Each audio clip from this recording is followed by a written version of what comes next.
And then we have Claire Suggs, who has been on our panel before, which we welcome you back. Thank you very much for being here. She's the Senior Education Policy Analyst for GBPI, I always want to switch those, the Georgia Budget and Policy Institute, and has been there since 2012. She focuses on research around education finance and school reform issues related to early childhood education, K-12 education, and higher education. So as the other members arrive, we'll give them a brief introduction as well, but we are expecting Senator Nan Orrick, Representative Park Cannon, Representative Pat Gardner, and Representative Scott Holcomb. Oh, hi. Perfect timing. Perfect timing. Representative Scott Holcomb. From District 81, thank you for being here. Thank you. Sworn in the House in 2011. He serves on the Public Safety and Homeland Security, Defense and Veterans Affairs, Higher Education, and Juvenile Justice Committees. So thank you for being here. You're welcome. Just starting off with introductions. So, Claire's going to kick us off tonight. She's going to give us some big overview of the budget and some of the policy issues happening in the legislative session right now. And we really do thank everybody for being here. It's crossover day tomorrow, so it's going to be very, very busy. So we appreciate your time tonight. So Claire, I'll turn it over. Well, I'm so glad to be here and have this chance to come back and to talk to all of you. Yes, I don't have a good. I'm afraid to touch it. Just don't turn it up, I heard.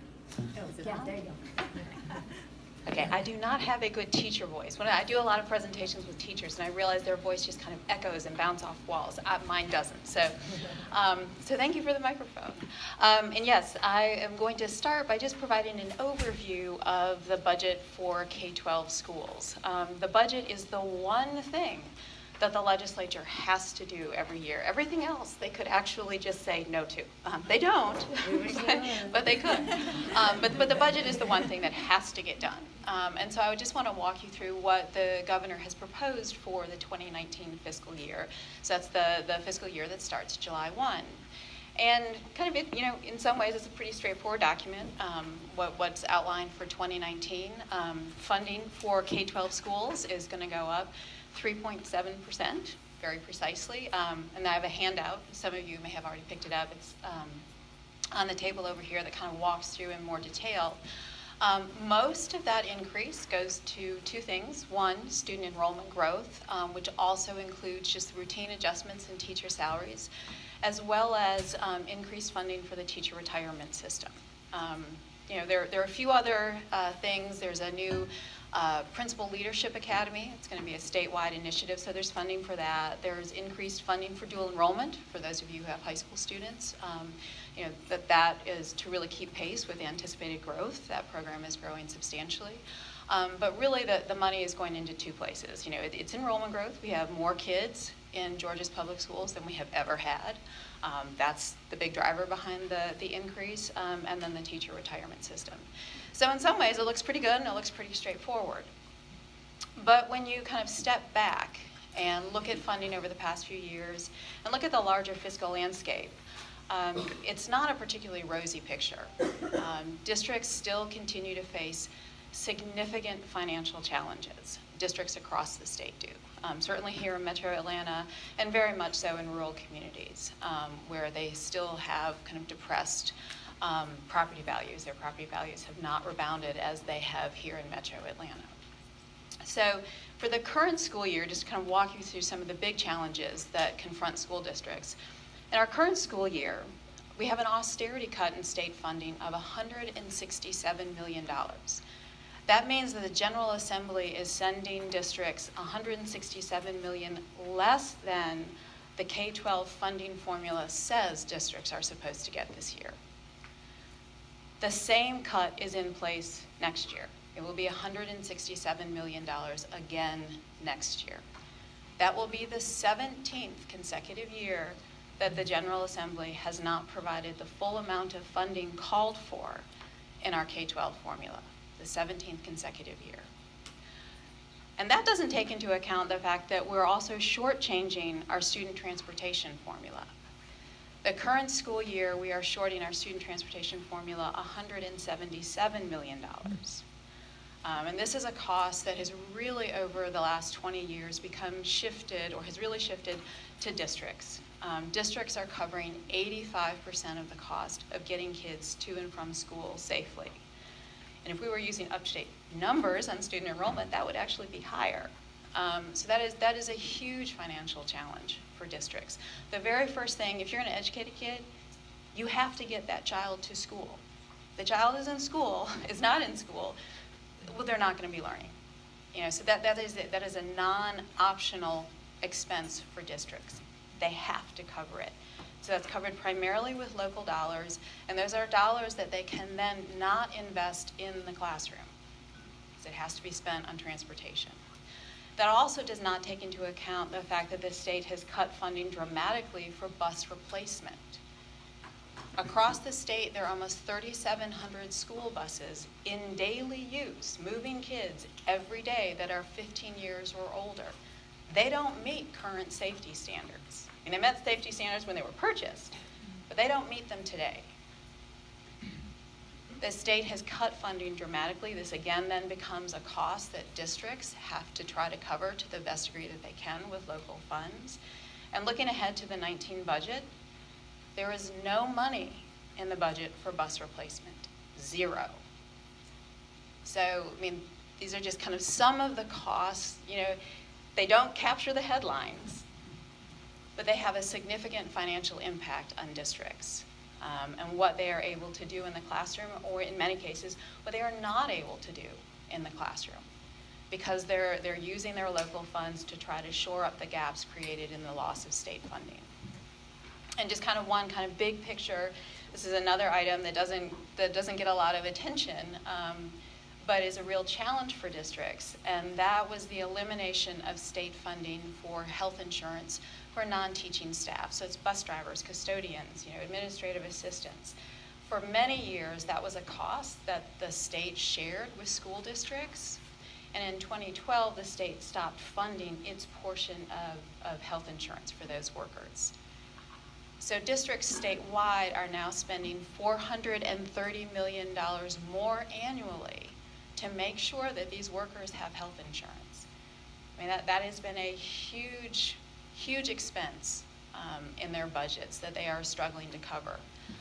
So we've seen an increase in funding to bring down that austerity cut, but then we undermined the effect of that partial restoration of funding by shifting the full cost of health insurance to districts. So just kind of stepping back, things are better than they were during the recession.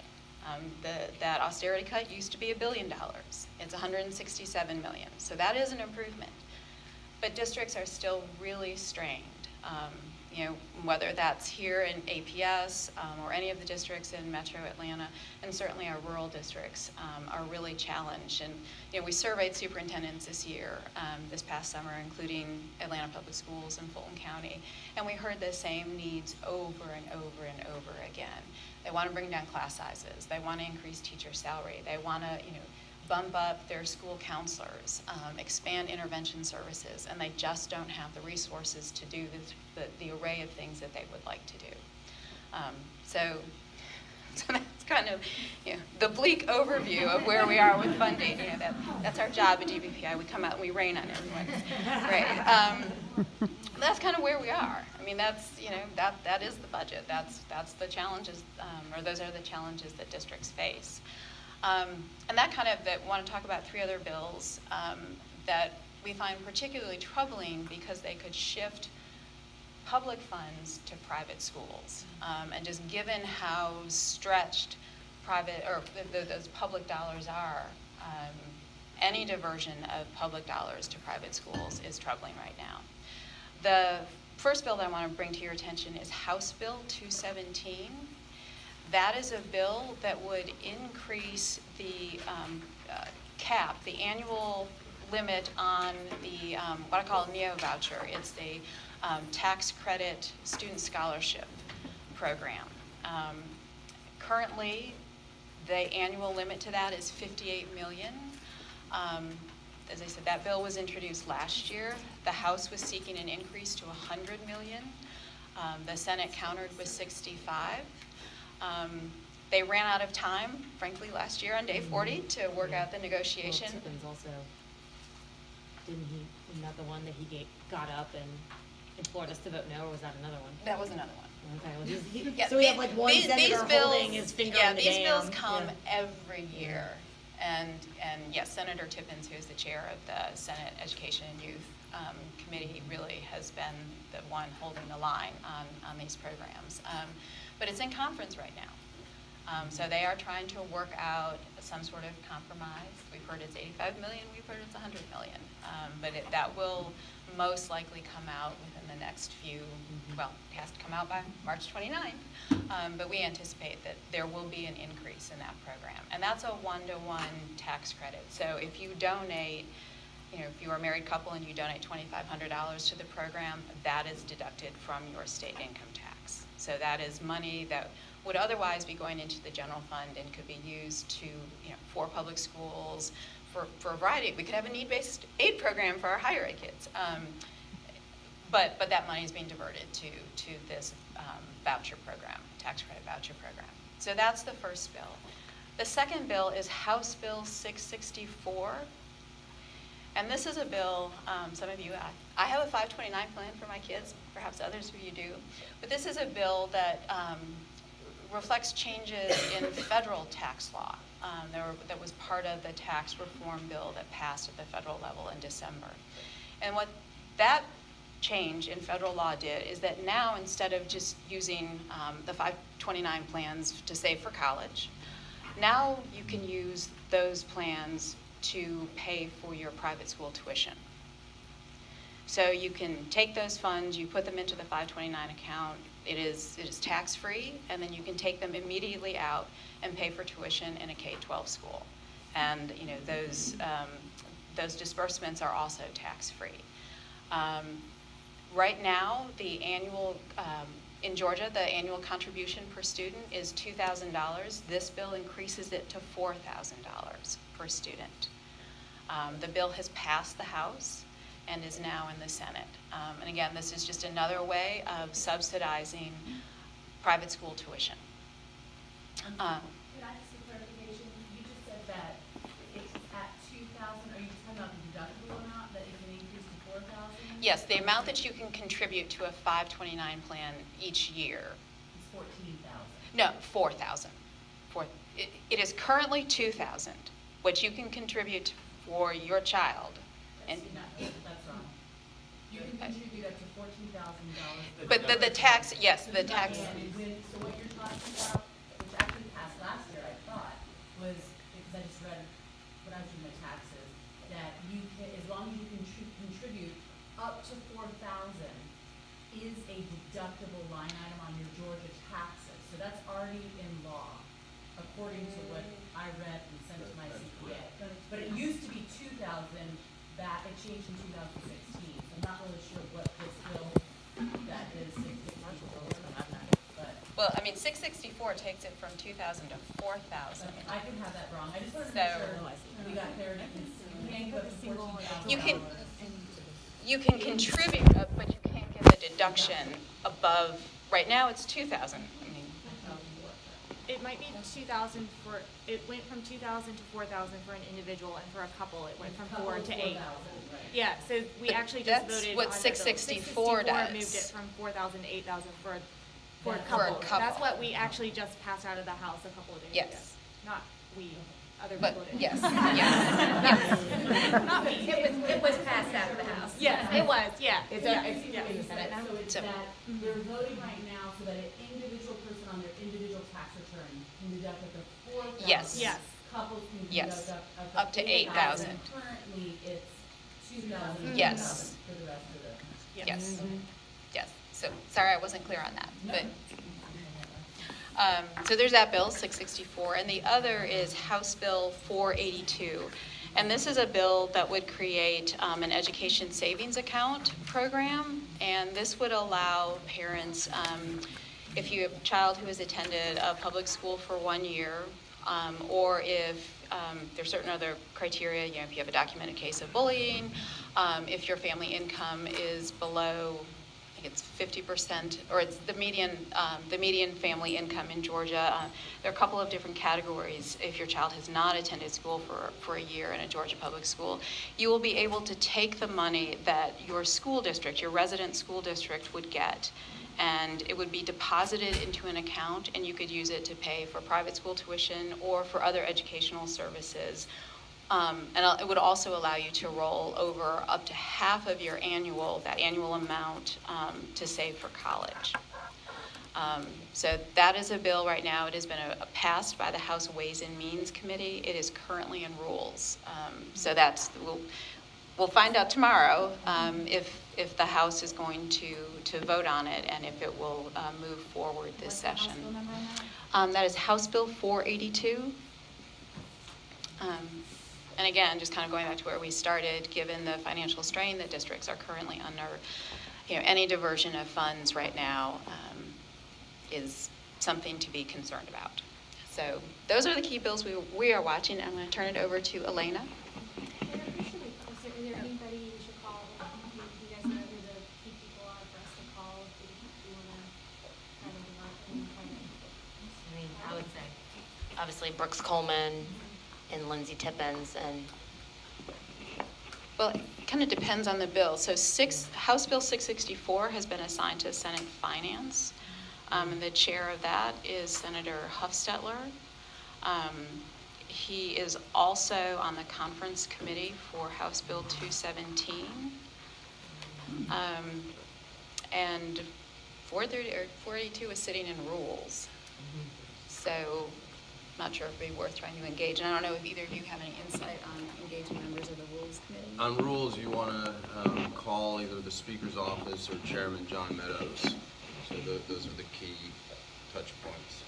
What about Majority Leader? You could try, Majority Leader too, if you have time for one extra. But I think the two key ones are Ralston and Meadows. Well, thanks y'all so much for having us.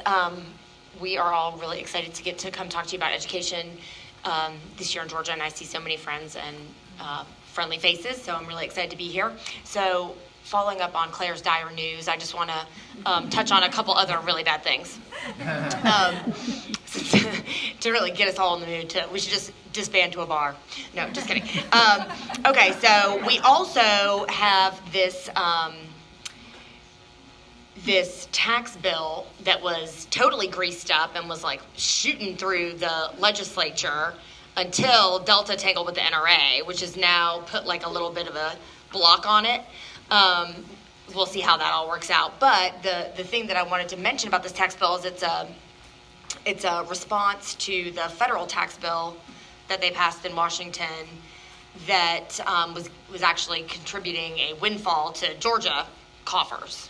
And at first, Governor Deal, who has wanted to budget very conservatively and not, cut our income tax rates really low, he's very nervous about. He's very mindful that a recession could come anytime. He's wanted our rainy day fund to be sizable. Obviously, he took office in 2010, so he saw it himself, but it's probably also his nature. He also has been very interested in Georgia keeping its AAA bond rating, and if revenues don't seem strong, then that could be threatened. So at first he came out and said, we just have no real idea how much more money will come in based on this new law out of Washington. But then he got a lot of pressure. Right now, y'all know we've got statewide elections this fall.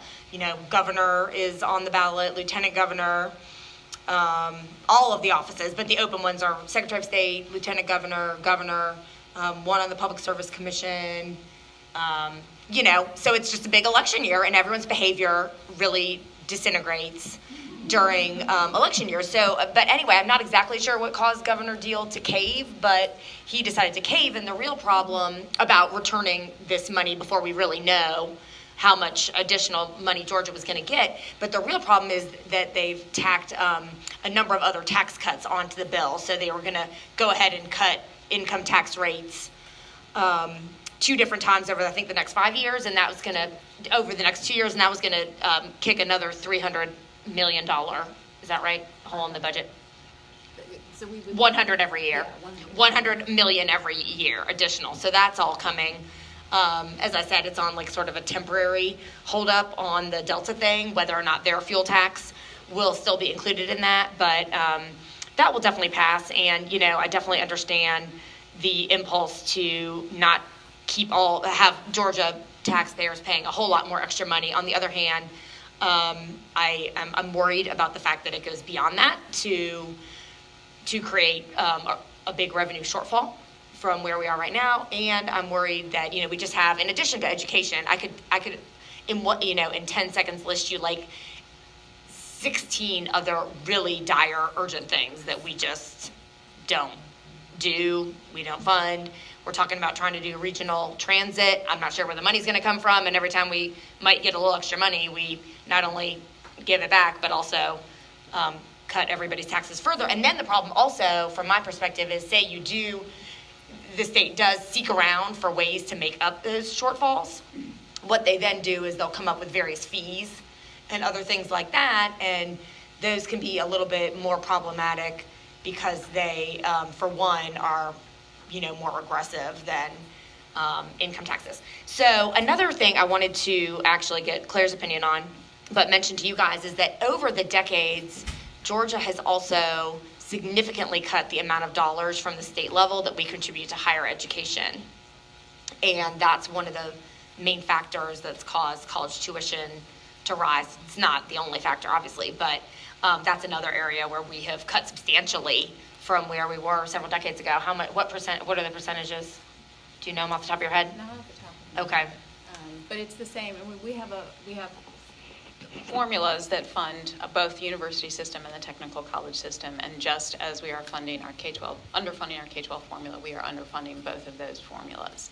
And that, yes, over the last decade really has been the significant driver behind the tuition increases. Right. And we are, in recognition of the fact that higher education needs to be a priority, we need the governor's Complete College Georgia development report that he rolled out indicated that we needed something like 60% more of our high school graduates to be getting at least an associate's degree in order to keep our workforce at the bare minimum level of skill set to compete at all in today's economy, and also to, you know, have workers who are ready to go for the businesses that are already here, and of course have an attractive workforce for the businesses that we would like to attract, to say nothing of entrepreneurs and the rest. So basically it's just a big recognition that our workforce does not have the skill set it needs. We've got to have more kids complete college or some form of post-secondary, and many of these same kids are going to come from families that simply do not have the resources to send their kids to college. And so we've got to come up with other ways to make higher ed more affordable than it is right now. And of course we have a few programs in place, like the Hope Grant, which, Hope Scholarship, the Hope Grant, which funds technical colleges. But when we passed a reform to the Hope Scholarship a few years ago, when Scott and I had first arrived at the legislature, the changes we made to the Hope Grant were, I can't remember the exact dollar amount that the kids who are getting the Hope Grant lost, and these are the folks that are in our technical colleges, but it was draconian enough, even though the dollars were not high, that this huge percentage of people just dropped out. They were like, we cannot make up the extra cost. Our families, we are talking about folks whose families probably make like 30 grand a year and maybe the first in their family to go to college. We need these folks to be able to go to college. So there has been more of a recognition of that. There's been discussion about it, but not a whole lot yet. But so that's just another way of also saying we've recognized that we need to really be actually putting some more money in that arena too. And I'm not exactly sure where we're going to get it. So we recognize these things, but then we don't fund any of them. So I want to, other than the things, and a couple other things I might touch on, the things that Claire went over, the Senate Education Committee has been very, very quiet this session. It's had very few bills of interest. One dealt with basically allowing systems to form groups to pilot different testing methods. And I imagine that will probably pass all the way through this session. So we did pass that out of the Senate. It seems fairly unobjectionable and just something of interest given the ongoing discussion and controversy surrounding testing and amount of testing and all that. I mean, really, it's been fairly boring. One bill that that we are starting to work on and deserves mention here, as it sort of is a discussion that continues to permeate, is how we've got over the last, I don't know, 8-10 years, we've had, Fulton County is now completely municipalized. Everyone in Fulton lives in a city. And in DeKalb, we've got a significant portion of the county in cities, and we've got 2 other percolating potential cities. If, in particular, one of those cities ends up going through, it went through a few years ago, but then it got voted down at the ballot box, by a very slim margin. So if we start to talk about municipalizing all of DeKalb, then the thing is, there are all these, DeKalb grew up as a bedroom community for Atlanta.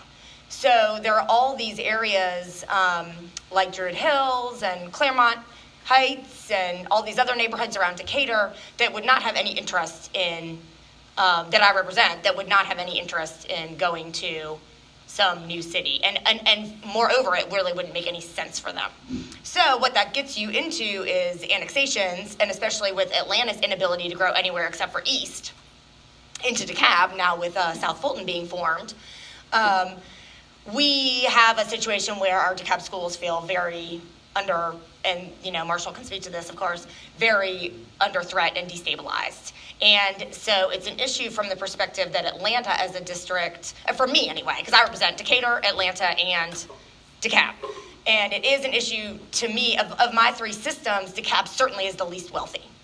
So that is something that we're discussing. By the same token, the schools that immediately abut a lot of sought after territory in DeKalb are overcrowded. I mean, that's like Spark, Maryland, Morningside. So we have these challenges. We've had significant conversations with our school board. The 2 superintendents have finally started to talk a little bit more. So I just wanted to put it on your radar because it's an issue that's going to continue, and if we probably are not done talking about it. So I'm going to turn it over, and we can wrap back up around that or some of these other pieces of legislation. Elena, Yeah. can I interject that if you guys are writing down bill numbers and people to talk to, I do agree with you. I think the budget will pass, but it has not passed yet. And use your voice and let the speaker, the lieutenant governor, and the governor know that you oppose the budget and that the tax cuts, which could be, going to offset the austerity cuts and Medicaid cuts and, earned income tax credit cuts, like all of these things, that you oppose that. If you're making calls, the budget bill is House Bill 918, right? So 918, yeah. 918, and call the governor, lieutenant governor, speaker of the House. Yeah. Please. Heather's become very practiced at making phone calls, and we appreciate her, and she's 100% right. And y'all know that I think every single school in West Virginia was closed over the last week because their teachers were like, we have freaking had it, and we are, you know what? And sometimes things have to boil over. So I'm just putting that out there. Okay, so I just got elected December 5th, and I'm on education K through 12. And one of the first things I did was sit down with Chairman Coleman, and I said, what's the main difference? He's great, and he says, I don't think education is bipartisan. And I said, me neither. And I said, what's the difference between Republicans and Democrats when it comes to education? He said, well, Democrats want to fund it, and Republicans don't. And he said he was very open to any idea I had as long as it didn't cost any money and as long as it didn't take away any kind of local control from school districts, which becomes problematic in a lot of ways because we know we have to invest in education, one, and two, local control is a very arbitrary term that can be used in a lot of different ways. So I want to talk about just a few bills that I've seen through education that are not dire, so we can have a little bit of good news, but also talk about the limitations in terms of how they're enacted because we steer away from making mandates when we pass legislation as it pertains to things that we want to do in schools, and that makes a lot of these bills not enforceable, and it doesn't really draw a very clear outline for how to implement these things. So there's been a lot of talk, I think, that is important around abuse and sexual abuse as it pertains to educating our children and making sure that those resources are available. So some things that I've seen passed out of education, one is a notice at school that schools are required, well, not required, schools will, actually I think this one is a required one. Schools will put up a information sheet with a 1-800 number on it, and it is connected to Department of Human Services, and it enables kids to call into DHS when they are being abused. Some of the questions that came up where we didn't have a whole lot of clarity was when kids do call in and they report abuse, is it mandated to report that then to parents and authority if you're making the calls through a DHS line? The good thing about the bill is that DHS line is already available. It's not something that is being created, so there's no financial cost to it. My concern is just I would like kids to understand the full implication of what it means to pick up the phone and call a 1-800 number and report abuse, because sometimes there are circumstances in which kids are not fully prepared to disclose that, especially I do a lot of work in schools where there are immigration issues, and there's a lot of fear around families being broken up and what happens when police is called. So that was one bill that came through. Another one, which I appreciate also, is to expand curriculum that already exists to include education on what sex abuse looks like, and it's curriculum that would be implemented for K through 9th grade, and it would expand existing health curriculum. However, there's no training component for the educator or the teacher who will be teaching this material, which is concerning because when we talk about an issue as serious as sex abuse, there ought to be some mechanism for training. I would, if I were in that position, want that training piece. And then there was a bill to require training for cardiac arrest, because we have seen over the years when kids are participating in athletic programs, they end up dying because they're overheated and there's not a lot of information on what cardiac arrest looks like. So those are a couple of the bills that I've seen go through that are not controversial and address good issues. I do want to talk about a bill on the table that we'll probably see tomorrow. It's House Resolution 992. So one of the discussions that comes up often is how do we divert more funding towards schools without increasing our state share? And those conversations have to do with eSPLAST and something called eLost. So the original conversation we had was to implement an education lost, which would create a 1-cent tax for local school districts, and that money would be used for operations and maintenance. That idea itself didn't get enough support to be able to pass through committee, and so it was left off the table. And so instead, we've gone back to House Resolution 992, which would enable local school districts to divert SPLOST funding to pay for operations and maintenance. It's a resolution that requires amending our Constitution. So now when schools levy that 1-cent tax for education, it can only be used for capital overlay, so building new schools. And if there's any extra money that's not being used in the money that has been raised, that money constitutionally has to go towards paying indebtedness of the county school district. And if there are no debts to pay, then that money will go back to reducing ad valorem taxes essentially meaning it goes back to taxpayers. The proposition on the table is to enable school systems to divert 35% of that funding to pay for day-to-day operations. And so some of those things are things like school supplies, fuel for your buses, and there's a lot of mixed feelings about whether or not this is an effective piece of legislation. This was one that I grapple with because I do want school systems to have that flexibility because I understand that there's not enough money. However, I think it's a very short-sighted, short-term solution, and it puts schools in a position where they're relying on temporary funds to fund permanent needs because our state is not investing enough dollars. So we're essentially levying a tax on people, a regressive tax on our constituents, so we can pay for things that are the duty of the state to pay for. People should not be paying an extra tax burden to pay for pencil and paper and for fuel for our buses. So that piece of legislation will be on the table tomorrow, and it would require two-thirds of our House to pass it through the House because it is a constitutional amendment. And then there was House Bill 787, which diverted $17 million out of our general fund to give money to 23 state charter schools. The issue with this bill is if we have extra money in our general fund and we're able to pull $17 million out of our general fund, then we need to find money to fully fund our traditional public schools first. In Education Committee, it's very challenging because the majority of the bills that we do see do not address the fundamental issue of we're not fully funding education. There are always bills that talk around the issue. They're usually Band-Aid solutions.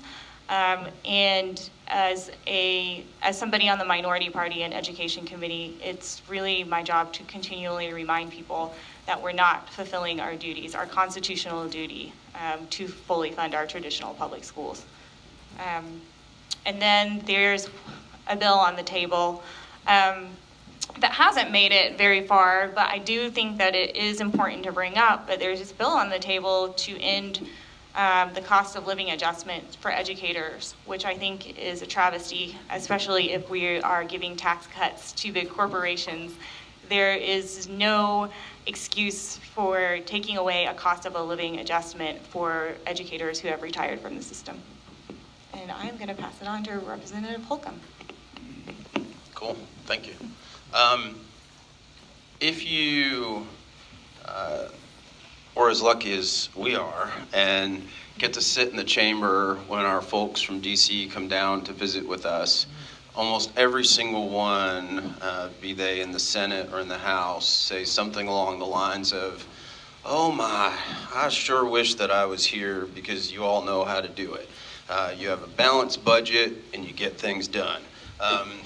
That's generally the gist of it. And why do I say that? I say that because the way that Georgia balances its budget, which it is required to do constitutionally, is with federal dollars, oftentimes with the federal government going in debt to help all the states stay afloat.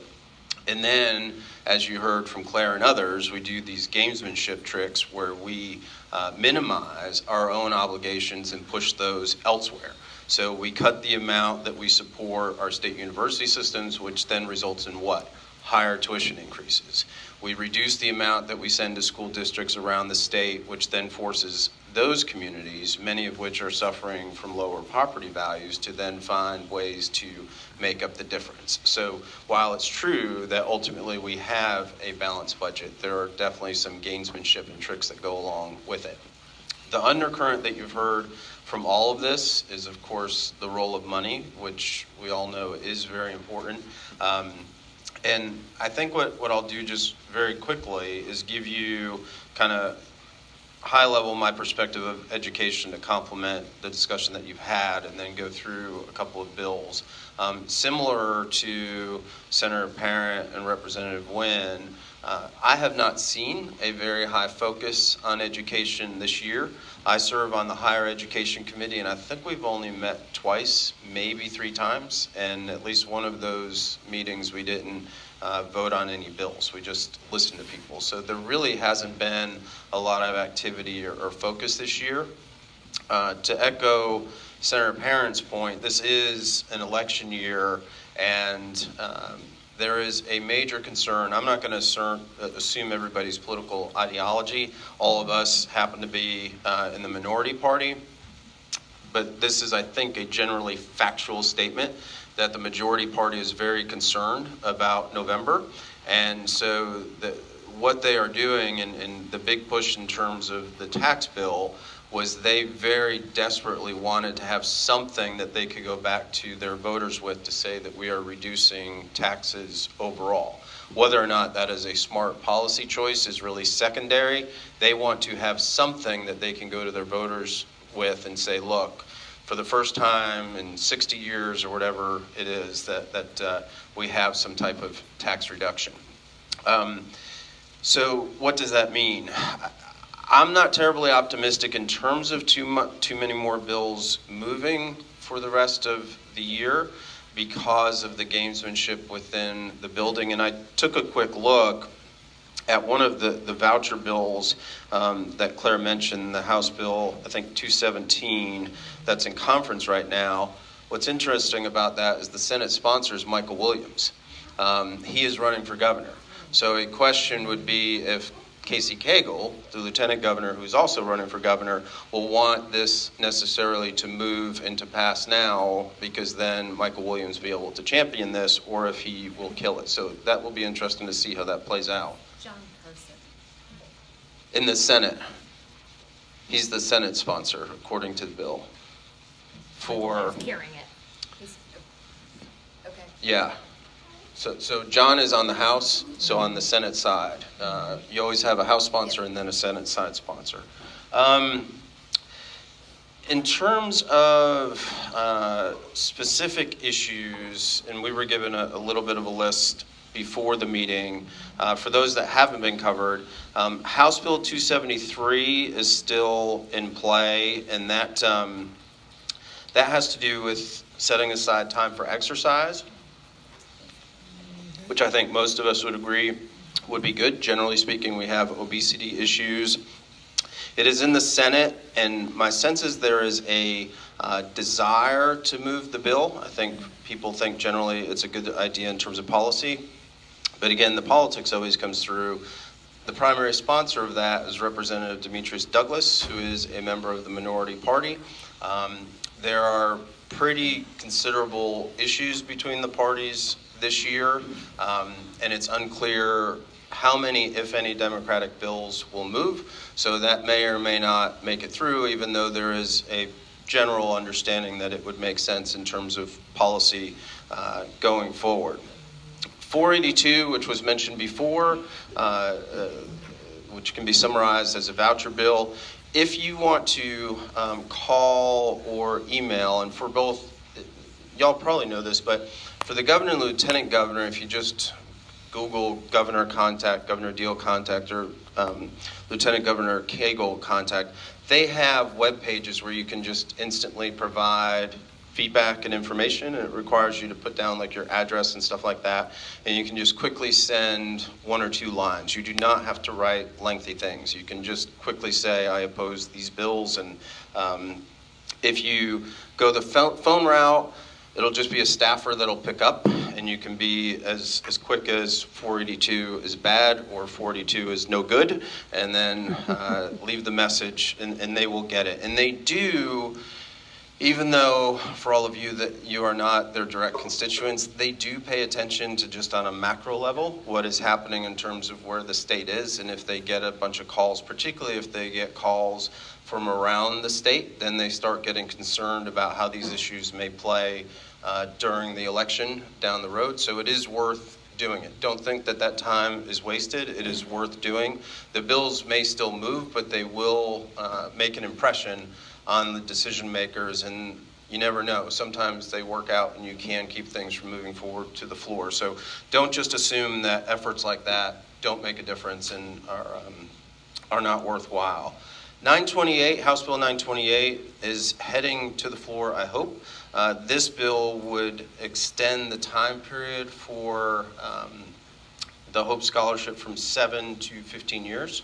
So if individuals have interruptions in their studies, they would have longer periods of time by which they could obtain their benefits. And then I agree with most of the other statements that were made. And then I'll close with just providing kind of long-term where I hope the state goes. One, we've been talking about for a very, very long time about adjusting the funding formula, and we know that we don't abide by the funding formula, which is the Quality Basic Education, the QBE funding formula. The governor's task force on it came up with a pretty decent proposal a few years ago that included a metric which I think is really important, which is to take into account the role of poverty in educational outcomes, and to have poverty as part of the calculus for the funding formula. I intend to, and have been working on this, but while also trying to solve other problems in the state, haven't been able to get legislation filed yet, but that's something I really want to push and get something moving, because we all know that we need to update it. It's a huge problem, but that's something that I'm definitely committed to continuing to advance the ball on it. The other thing is, and I know Senator Parent agrees with this because we've talked about it before, is we very much underpay our teachers, and this is a little bit of a philosophical bet. I think that the starting salary for teachers should be at least $75,000, maybe more, and that's kind of across the state, which is granted. My wife's from Reedsville, Georgia. If any of you know it, there's like a single stoplight. 70 grand there is certainly different than 70 grand here, but it's still money where one can make a living. But more than that, I don't think that we make teaching as an aspirational career, and we don't treat our teachers with really the respect and the kindness that they deserve. So that number isn't just made up. I've spent a lot of time talking to the principals in the district that I live in, and that's been sort of a number that they've kind of recommended to me. And it goes to the priorities in terms of, spending. There is such high turnover in teaching, and for those of you that maybe have a lot of private sector experience, you know this. Turnover costs you so much more. In fact, turnover, you can wind up paying like 200% of whatever the base salary was that you had in the first place. So I think an economic case can be made that while we may increase real dollars for salaries, we may actually save money over time and have better educational outcomes as well. So that's another conversation that I want to try to help push at the state level because we really need to. And the final thing that I'll say, for those who are strong proponents of small government, in Georgia, you won. We are like 49th or 50th in per capita spending in terms of what we do at the state level. So that is just where we are, and that makes it why all these issues that we're talking about are so challenging, because we are a very low tax, low service state, despite a recognition that we have serious problems, serious challenges that need government intervention and action. Thanks. Thank you very much. We'll open the floor now for questions. So, yes. Hi, thank you all for that. I really appreciated that overview. Representative Holcomb, I appreciate you talking about that. I was on the panel with Senator Williams last week when we talked about the fact that most, if not all, of the decisions are being made prior to it even coming out.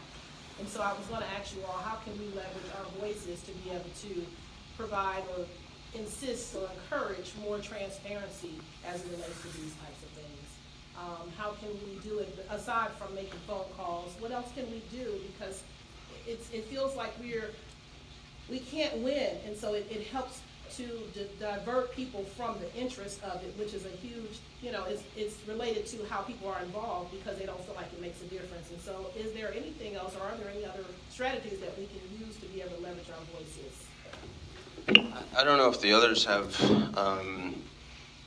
ideas, but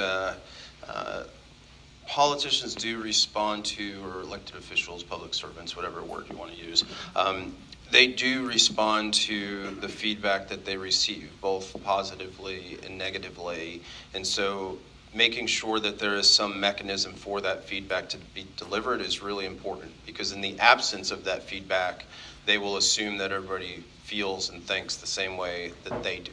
And emails are the easiest thing to do, but the problem is, and I think particularly for some of the leadership, they get so many, they can't possibly read them. And that's why the phone calls, what's helpful about phone calls, why you usually hear that as a recommendation, staffers take that and then they just calculate them, and they'll say, hey, you got 10 calls on House Bill 482 telling you to vote no. That's an instant, quick thing that somebody can sort of put into their decision making processes, as opposed to emails that may go sight unseen until after the session. So it's still worth doing emails, but again, with the low dollar thing, our staff budgets in the House, I don't know if Elaine has got like 2 or 3, 4, 10 times more, is $7,000 for the entire year. So if you write to us and we write you back with a traditional letter with a stamp, that stamp comes out of that $7,000 for the year. So it ain't a lot of money. We don't have huge staffs and everything else. One other thing is politicians pay attention to social media now too, and I am generally a favor of being more constructive than destructive, even though social media, it's very easy to get destructive. And so particularly if you want to engage the people that are running for governor on, say, Twitter, if you not like write something about them, but tag them into it. If Casey Cagle were after this meeting to get 50 tweets with, hey, support public education or vote against this bill, I guarantee you his staff would pay attention to that and would notice that. So social media has a lot of downsides, but one upside to it is with connecting with your public officials. It is about the most instantaneous way that you can do it. And if you look on the floor of the House, I'm smart and I have a privacy screen on my laptop. Amazingly, I'm the only one that does that, I think. But many others, you will see Facebook all day long on the floor of the House. So they are absolutely paying attention to it, and they will look. And so we're kind of seeing it with the Parkland kids out of Florida, right? The power that social media can have in what I think is a constructive way. So they're sort of simple, but everybody says them because that's what kind of works and makes a difference. I don't know if you all have other ideas. I think making friends with people on the other side of the aisle is important, and understanding language and rhetoric and how you frame your arguments is important. I think when we talk about certain issues, they're automatically polarized, and so there's got to be a frame of reference where it doesn't feel so incredibly partisan immediately, and then you can build a relationship with people where you can have more constructive conversation and learn what things resonate with people. I think that's incredibly important.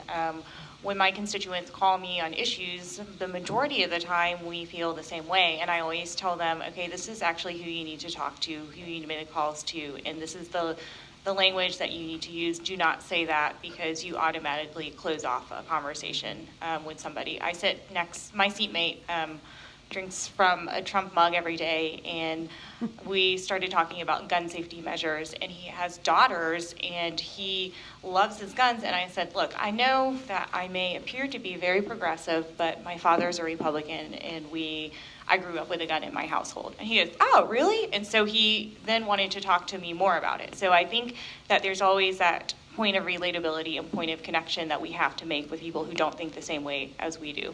The second thing I would recommend is really thinking through districts that are competitive and that have people who may be running against incumbents who don't reflect the values that you care about. The reality is, until we have a different power structure in our General Assembly, we are not going to get anything done. I think one of the hardest things for me is the recognition that everything is preordained at the top. Our leadership has already made the decision in advance. And so even when I'm sitting in a committee meeting and I'm making a point, or I'm voting against something, or I'm urging somebody to reconsider something, the decisions have already been made in advance for us. And so the most important thing for us to do is to make sure that we help more people get elected. And we have a lot of seats, elections in 2018, not just the statewide ones, but we have a lot of House seats and a lot of Senate seats and a lot of people retiring. And the most effective thing you can do for any candidate is to go knock on doors for them or give them money so that they can go knock on doors. Yeah, I'll just really briefly add that on the issues that you care about, it's wise to try to connect with groups that work on those issues and are down there at the Capitol on a regular basis, because in order for any political movement or pushback, counter movement to certain legislation to have effectiveness there, it really needs to grow to the level where it has the ability to have pretty much instantaneous political mobilization, yes. And so you want to be able to affiliate with those that can help direct your voice in a productive way at the right time. And there are a variety of groups that work on all of these different issues down at the Capitol. So I think being linked in with them is a way to, out of the gate, make yourself more effective, and hopefully they grow with their political sophistication as well. I would just add, you can engage your legislators outside of the legislative session. In fact, it's often easier because they're not so rushed, and you can come to them with very tangible, kind of real life. This is how a voucher bill would affect my child in my district. And frankly, on the voucher bills, it's Metro Atlanta that will be hit the hardest, because that's where most of the private schools are. So again, just kind of lifting up, this is your experience, and don't forget, the OSD went down, and that was a grassroots effort. And that was people coming up in their communities and finding connections. People didn't support that for various reasons. Some because they were concerned about choice, some because they hung on to really that local control. They didn't want the state coming in. So as Representative Wynn was saying, finding the common ground and kind of mobilizing around it. There is not a legislator who has lost his or her seat because of what they've done to education funding over the last 17 years. So kind of the long game here makes sense. Thank you. Yes, in the red shirt.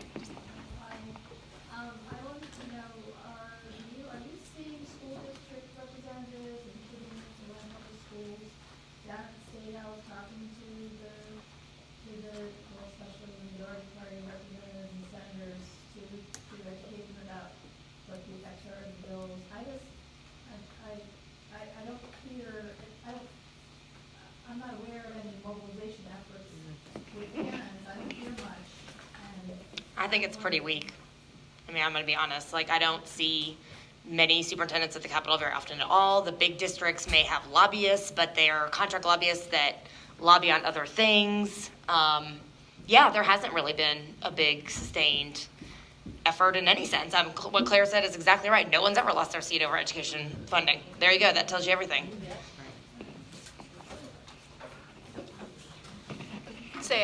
This partly goes back to a funding issue. APS does have a staffer who is able to come occasionally, but she has other responsibilities.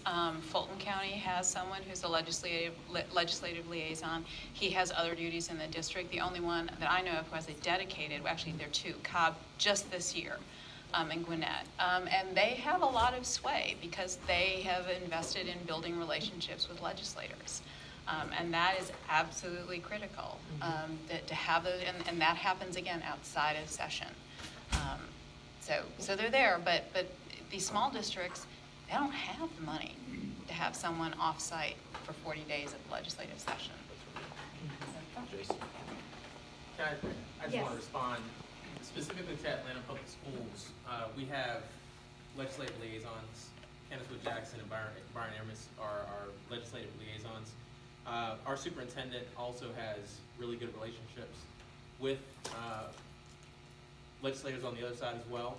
We presented to the Atlanta caucus And we've also met with small groups of legislators on specific issues.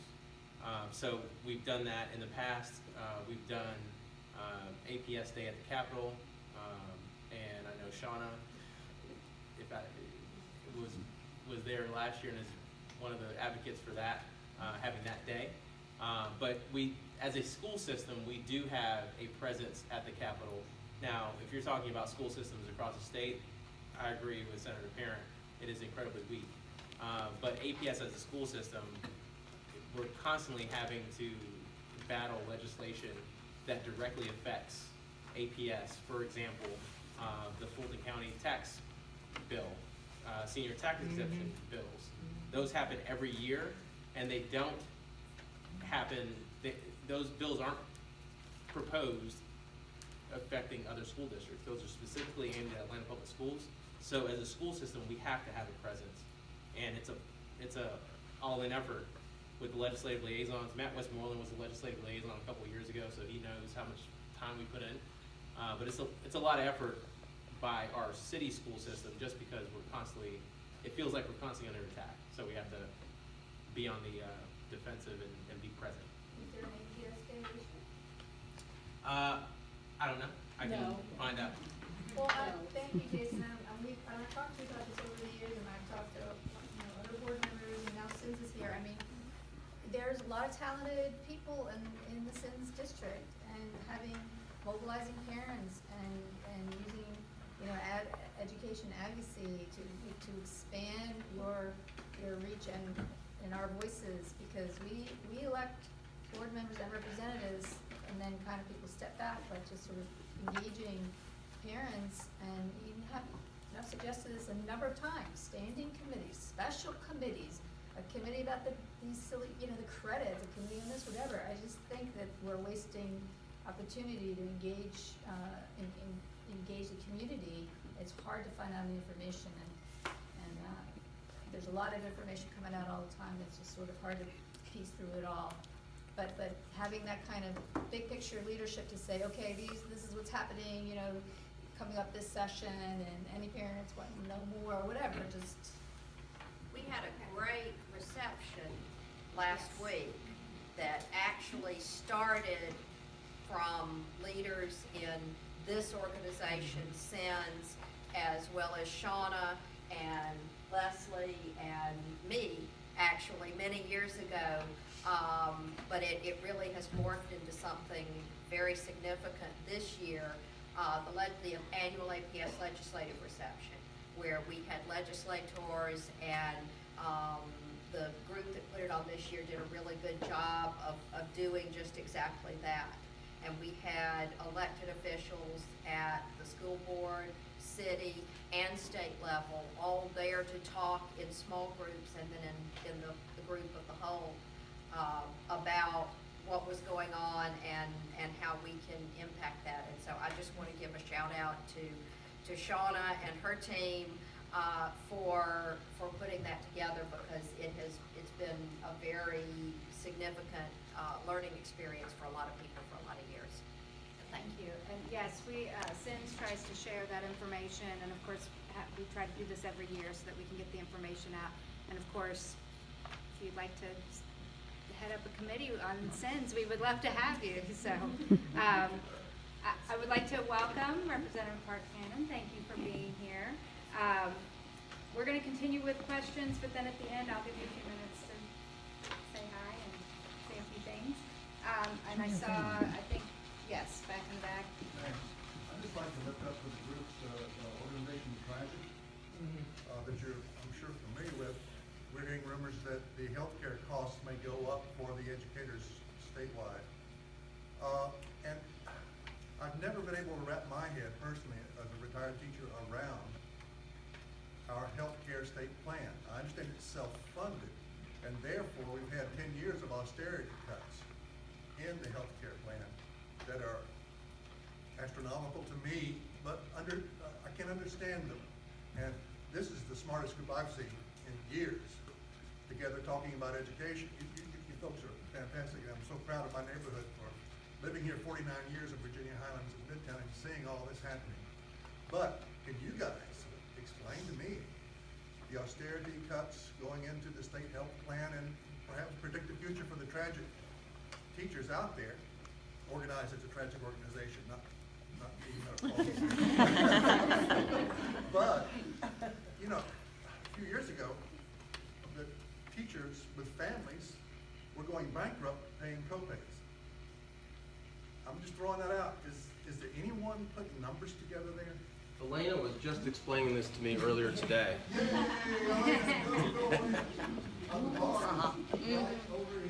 Yeah. Well, I mean, I don't know what else to say other than that is yet another example of the long list I mentioned earlier of like 15 urgent things that really are in fairly shocking substandard situations here in Georgia, but we're not, there's no urgency. There's nothing. There's just nothing. And and part of it too, and Claire alluded to this, part of what can be a challenge is the fact that, we're only in session 40 days. I mean, the legislators will be in town for most of 3 months. We are the state Senate, we voted on 29 bills yesterday, and we're voting on 42 tomorrow. I mean, the amount of issues that come at there is no way you can read all the bills. There is no way you can understand all the issues. And then the groups are at the Capitol. I'm always saying how lucky I am to live in an area that's close to the Capitol with such engaged constituents because they come all the time. But I can't even sit at my desk. The number of folks that want to talk to me, and they want to present at this, and then they want us to be over at that church for that. I mean, it is on and on. Sometimes I'm just like, my head is spinning. Legislators cannot even catch a breath. So basically what that leads to is nothing happening because no one understands the issue, and moreover, they do not have time. Thank you. So. That makes me feel so much better. And, and you know what else that gets back to is the point that Representative Holcomb made about we don't have staff. So, no, they love that we're the cheapest legislature in the entire country.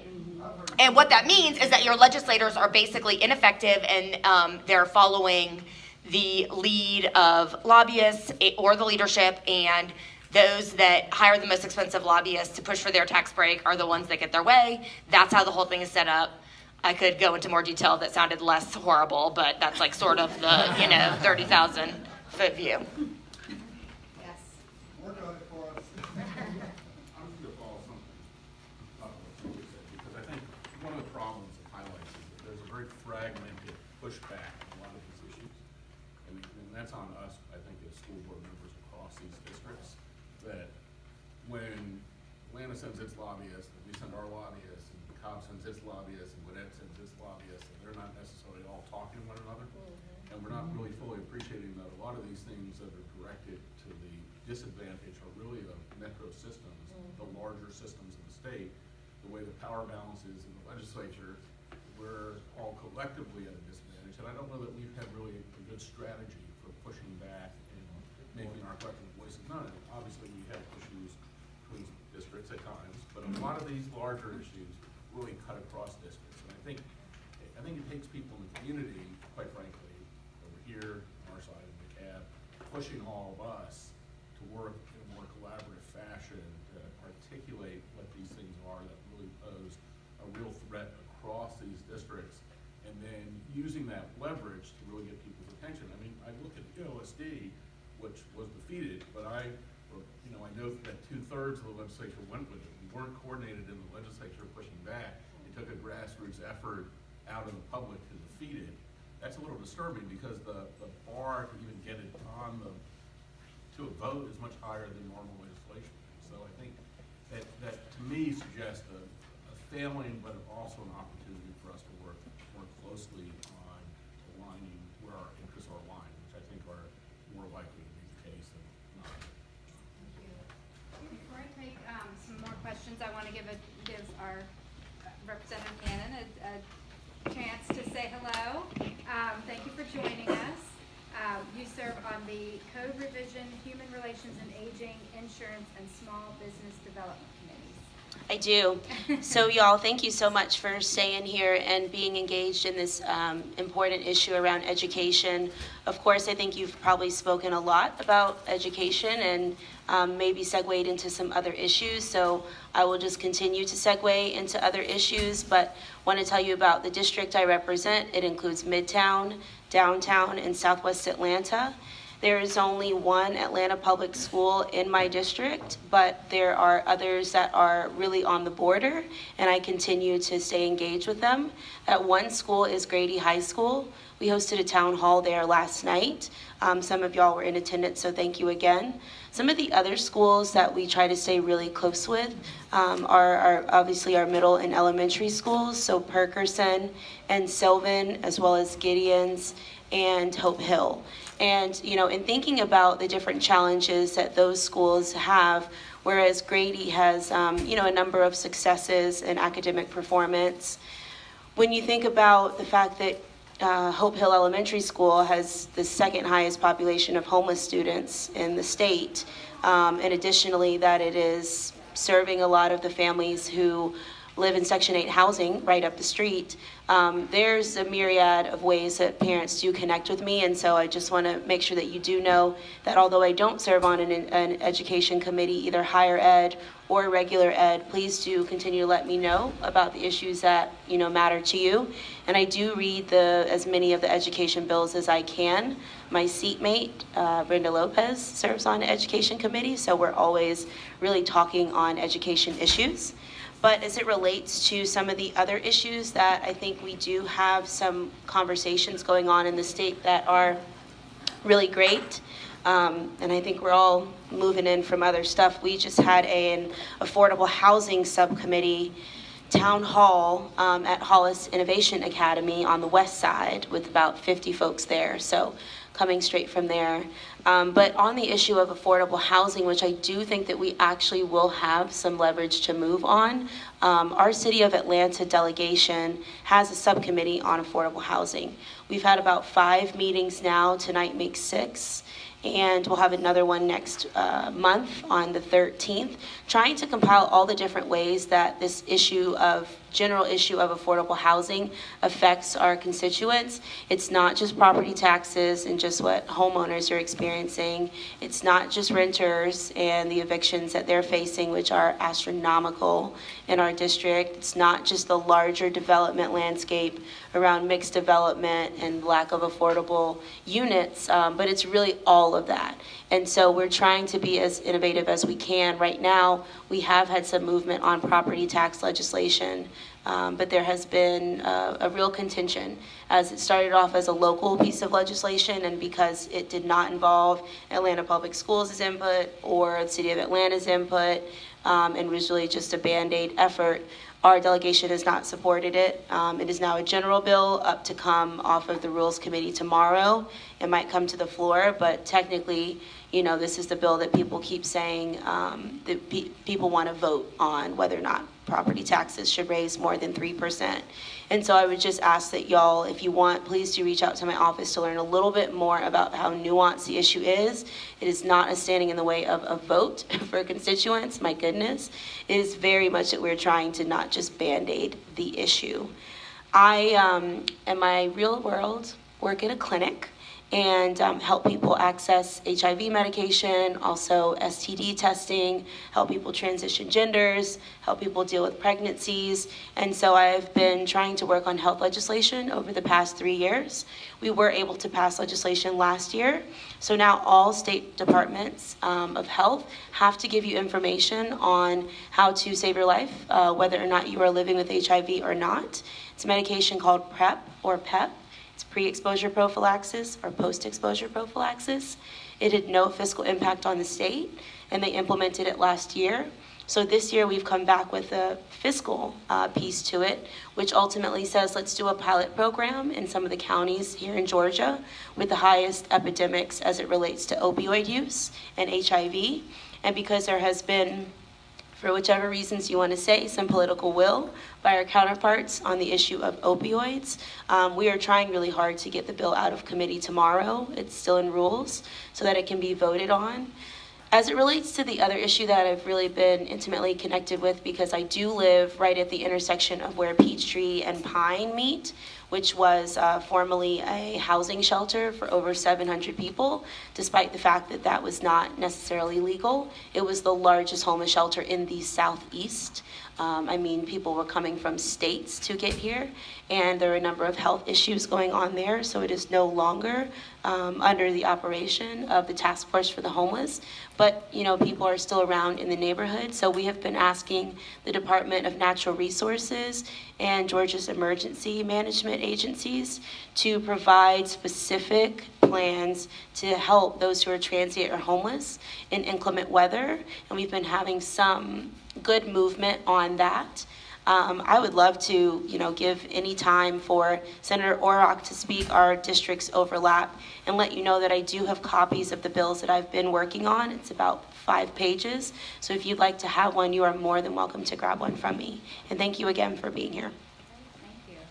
Senator Orr, thank you for coming.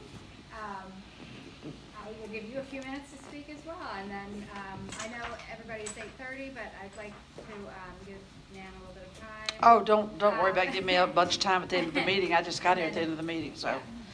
But thanks very much. And it was an off-again, on-again question about scheduling who could get here and who could not. And when I was en route, Representative Gardner texted that she might have gotten information already to you all, but that she got called into emergency negotiations on APS, City of Atlanta, et cetera, and it probably has to do with what's on or off the calendar tomorrow on crossover day. But she said please to extend her apologies. She wishes she could be here, but that was unplanned. And I had a committee dinner before this, so I'm glad to see your smiling faces. It's a great organization. My kids attended middle school here before Grady High School, and there's somebody I recruited for the meeting. I told you I might make it and I might not. Well, I know that you all have had ample briefing and with Claire's expertise, et cetera. So I would just say I'm very cautionary about the tax code, the rapid passage with no discussion of changing the tax levels, addressing the windfall. Have y'all talked about that? And the really, I think, incredibly lamentable fact is that we have we've been doing austerity cuts to schools since Sonny Perdue sailed into office, and that was 16 years ago, all right? And the school boards and school systems have borne the burden of that. And we have opportunities with the revenues growing to address that. I mean, the shame of having teachers on furlough in a state as prosperous as Georgia has been, as much wealth as there is in the state. The boys like cutting taxes so much in an election year that they not only address the windfall that they say will come with the change in the federal tax code, but they also threw in for good measure, let's quack another $1.3 billion from state revenues. And it's very easy for an individual taxpayer to say, yeah, maybe about $1 billion that'll be off of my taxes. Well, it won't. When you take that amount of money and spread it out across a great big state with a huge population, it's really for the individual that get the tax cut, unless you're on the upper end. It's not a significant tax cut, but guess what? We're funding the arts in this state at 11 cents per capita. Minnesota funds them at $17 per capita annually. I just say that to point to one stark fact about how we're not adequately investing in the common good and the public welfare when we starve the arts to death like that. And not to mention the baby boomer tsunami wave of Alzheimer's and dementia and ill health and ailing seniors that need all sorts of help. It'd be morning, the kids would be hollering for you to get the breakfast on the table and pack the lunch by the time I finish talking about all of the places in our budget that we need to be funding more adequately. That to me is going to be that's a very cautionary thing to rip $1.3 billion out of our budget with the needs that we have. We'd love for them to fund a community schools program. We've had a bill in for 2 years, which would set up a grant program with the state to incent schools to apply and get a salary for a coordinator to take a school and build it out. And there are schools like this, and there are many that are not, but restore the school to being the center of the community, where you provide an array of services to the whole family, and you bring people come to the schoolhouse as the place to connect with each other and to connect with services. And you do that through bringing the private sector in, bringing the philanthropy sector in, and being responsive to what the needs are of that neighborhood. And it works like a charm where they've done it, and we've got the stats to prove it, but you cannot get that funded in Georgia right now. And it's truly very, very inexpensive. We'll continue to work on the community schools concept, and we see that as an alternative to a lot of the workarounds that are going on now. I'm not going to present, I'm done, because you all have been had a full night of discussion. And thank you for sharing a few minutes with me. Thank you all for what CINS does year-round. And call on us, please, at any point. I'm the senator for this area and all of Southeast and Southwest and East Point College Park and Hapeville. Pats and Parks and David Dryers. I have about 6 legislators that have pieces of the Senate district. Thank you very much for what you all do, and it really does take a village to fight for our schools and for education. Thank you for being a critical part of that village. So it's 8:40 right now, so I know that we probably didn't get to everybody's questions. Please, you're welcome to submit those to us via email or on our Facebook page, and we'll work on getting any answers. But I think maybe one last question, and then we'll wrap up by 8:45. Does anybody else have any questions that are pressing? Well, if nobody else has one, I remember hearing about the, if you know somebody who lives in this school district and they can vouch for you, then your child can attend school in this other district. Oh, That- yeah. What's the status of that? It didn't go. No, yeah, it's not. And it's dead now? Yeah. Okay. It never got voted. No. Okay. In the committee? Yeah. I was the one where you could, Yeah. It's a little bit of a dangerous time because really harebrained things get introduced. And if you want to be the next governor or the next lieutenant governor, why, sure, boy, come on in here, bring that bill. We're going to work with you. And that backslapping thing is really in full bloom down there right now around. So we should be glad that legislation didn't move forward. It's a wonder because of bad things that have and that are. Can we say a little bit about about arming teachers and gun safety stuff? Y'all have talked about gun You have a safety? bill coming through tomorrow. Can we say just generally about what you guys think? I know I was at the Moms Demand Action, Atlanta. I know you were there, and several others of you were there. You and 1,000 other folks. Yeah, exactly. Do you guys feel any sort of momentum or change in both the Senate and the House as a result of the Parkland stuff? Well, I'll speak to the House piece. There are a number, at least 2 pieces of legislation, one that pretty much had all Republicans on it, and it ultimately went to a hearing today. It had to do with domestic abuse and guns, ability to have that, and how that related to schools and children. And the sponsor, she gave a really articulate response. I mean, the committee was at 10 o'clock this morning, and she was 20 minutes of the committee.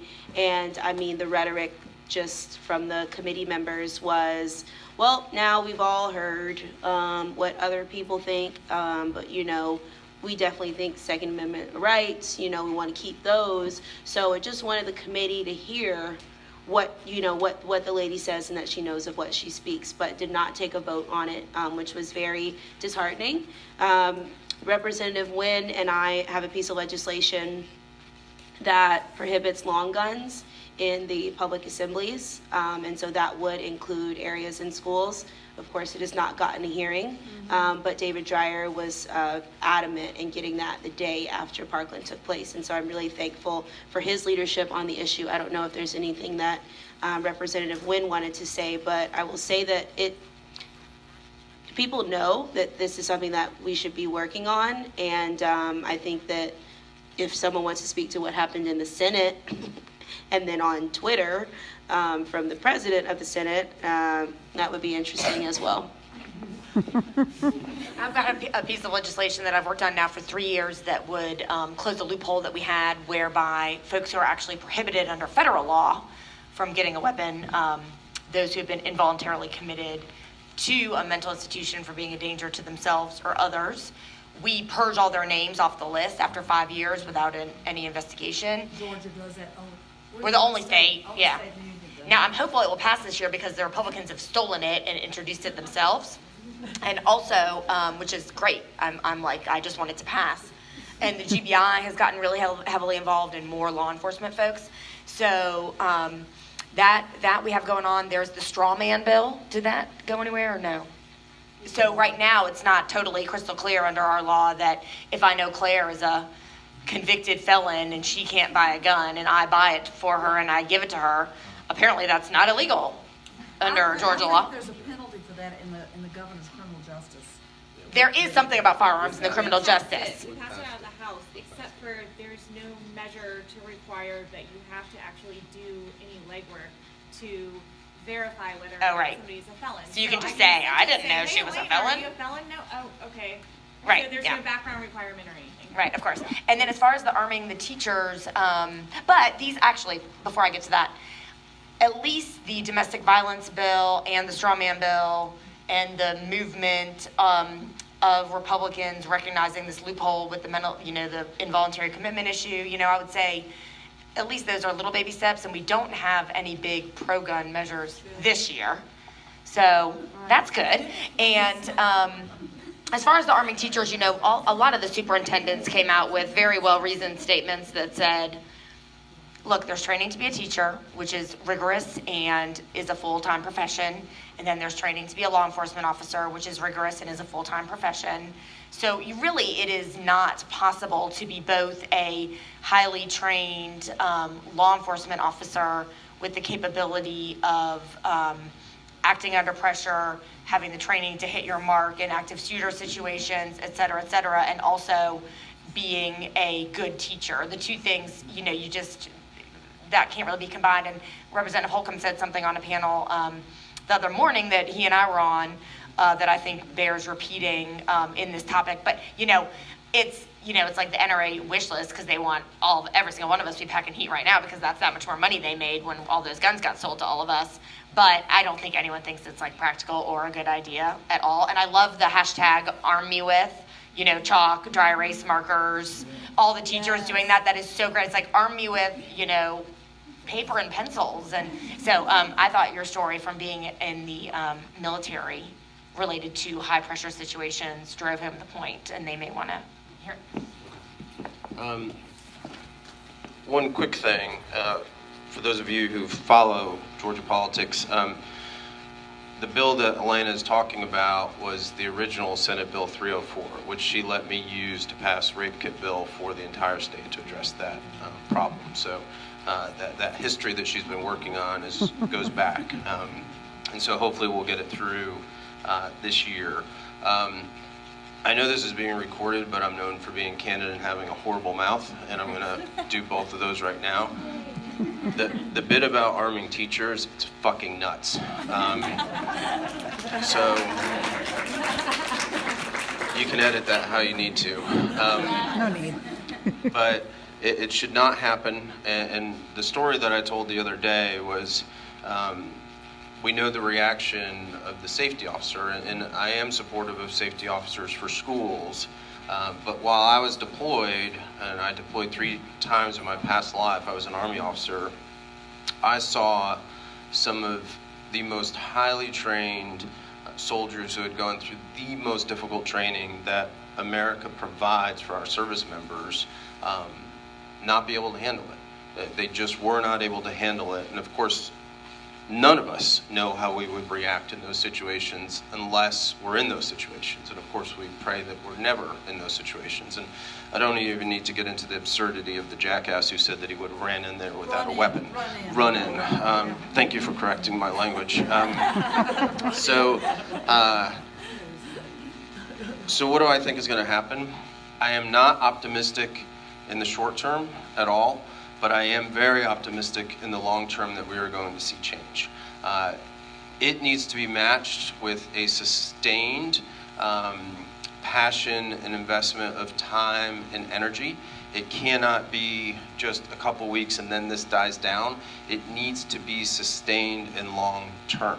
The other thing that I think is really, really, really helpful is when you have a lot of voices that have credibility come out and say that the right thing to do is to change our path forward on these issues. For example, Chipper Jones, Abbott Hunter came out and said, the civilian does not need assault weapons. He does not support AR-15s. His voice matters to people who have different views. I am a veteran, and I say, I don't think that people need to have these. Many other veterans who have deployed overseas are saying this too. Law enforcement officers are saying this too. So I don't think that we're going to get anything through this session, but I am very, very optimistic long term we are going to start seeing some needed changes. I think in the short term, and I'll conclude with this, I think you're going to see a push to arm teachers and to push for more guns. Flashback to the tragedy of Sandy Hook. I sat in public safety about 40 days after that happened in front of about 100 people with buttons that say that guns save lives. And the push there was that more guns in more places will make us all safer. I think that's false. And I think that the final thing that you will see this year will be maybe some extra dollars to make our schools more secure. And that too, I think, is a very big philosophical discussion that we need to have as a nation in terms of what do we want our schools to look, feel like, because that matters. And so all these conversations, they are definitely not going away. And if you care about them, we need you to stay engaged and let your voices be heard. Thanks. You know, the other thing I would add is that, like, the thousands of kids flooded the state capitol in Tallahassee, thousands. And I've heard the naysayers say, oh, those kids are gonna, School break's gonna come and we'll never hear from them again. And they don't vote anyway. I mean, I was on a radio, Political Rewind, if y'all ever get a chance to listen to that, with a GOP spokesperson, operative guy, saying exactly those things. And I think that the cause for hope is very, very much undergirded by the fact that over and over in our history, you know, from recent past to through the centuries, it's young people that strike out and are fully idealistic and don't take no for an answer and are and push history forward. And I think that youth movement around this is going to combine with the moms and the Everytown and the there's a state legislative group nationwide that works on this that I'm a part of. I think the momentum has never been in recent past what it is now. And those who lived through the Sandy Hook as parents who lost children say that as well. It's a whole different tone and tenor. So let's fan the flames. And you know, I introduced the bill to block the massive what do you call it, the not the boat stocks, no, having those, the Vegas guy had it, but where you have these massive amounts of ammunition that just keep feeding and feeding and feeding, to put a limit on those. All those are Band-Aids, but every step that we can make, we need to make. And somebody asked about the Lieutenant Governor and the Senate and the NRA and Delta Airlines. Y'all have heard that? Yeah. And so we don't know what is going to happen. We're saying, yeah, you and them fight, because the Republican caucus has been locked in meetings for hours debating this. But Delta told NRA they were not going to extend that courtesy 25% anymore to that membership, and so the fires of hell have been lit over at the Capitol, because we were just fixing to give Delta a $50 million tax break. and now they don't want to. I was never in favor of giving Delta a $50 million tax break, but it's quite something. And this is an election year, and that man who put out that ugly tweet that I'll never support a tax bill that gives Delta a tax break. Yeah, you can't attack conservatives and think we're going to stand for that. First tweet of his, I think, that's gone viral, if I'm not mistaken. Yeah, I think that's right. But it really has gone viral. And so that is a huge kerfuffle over the Capitol right now that's taking up a lot of oxygen. We're just watching them fight it out between the moderates and the conservatives.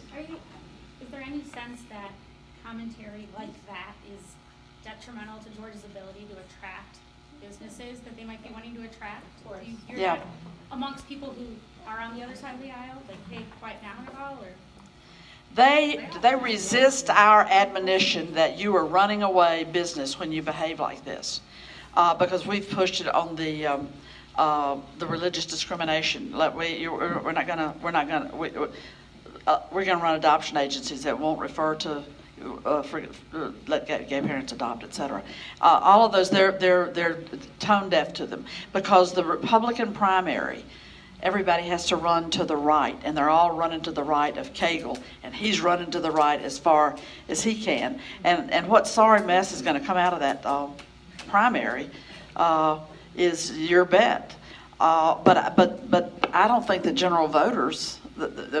There's a change in the climate in this state. People have moved in from all over, and they don't have fond memories of the Confederate flag waving over the old log cabin, et cetera, et cetera. I won't go on, but they're not fun. Well, and I will just say there are all these women all over the state running against incumbents that haven't been challenged in ages. So it's a good year to dip your toe into the election process, because it's going to be a very exciting election year. Thank you. I know we're closing, but if I may, on March 24th, there's a March for Our Lives, which is put on by a bunch of young people. It will be somewhere near the Capitol, hopefully. We're trying to see if we can get a good spot for them. It is a Saturday, so please do let your young folks know that March for Our Lives has social media already, and this is also a really good time for your kids to come and page at the Capitol. They can still put in applications, they can still come and page with us between the ages of 12 and 18 and see in real time how we're telling our colleagues this issue with the lack of common sense gun reform is out of line, and they don't really listen. I mean, Mom's Demand was there, and they were being ignored. So I really hope that you will not only tell your young folks about March for Our Lives on March 24th, but also sign up on the House website like tonight so they can come and page with us. Thank you. I think that's an excellent way to. I wanted to plug a really great candidate in House District 37. Her name is Lucy McBath, and she is the mother to a young man who was gunned down at a gas station in Florida because his music was too loud, and a white man took it upon himself to shoot him down. She spoke at the DNC in Philadelphia. That was the first time I ever heard her speak.